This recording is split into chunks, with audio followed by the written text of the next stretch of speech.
Sa pinakamalaking palengke ng Cebu, isang apoy ang kumalat na tumupok, hindi lang ng paninda kundi ng kabuhayan ng libo-libo.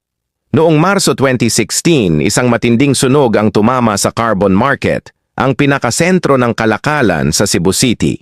Nagsimula ito sa isang stall dahil sa napabayaang kable ng kuryente. Dahil gawa sa kahoy at light materials ang maraming tindahan, mabilis na kumalat ang apoy, tinupok ang daan-daang pwesto. Agad rumesponde ang mga bumbero ng Cebu, nagsagawa ng water relay dahil sa hirap ng access sa mismong pamilihan. Lumaban sila ng halos isang buong araw para mapatay ang apoy. Higit 700 stalls ang natupok at milyon-milyong halaga ng paninda ang nawala. Sa kabila ng pinsala, walang naitalang malakihang pagkamatay, salamat sa mabilis na paglikas at pagtutok ng mga bumbero.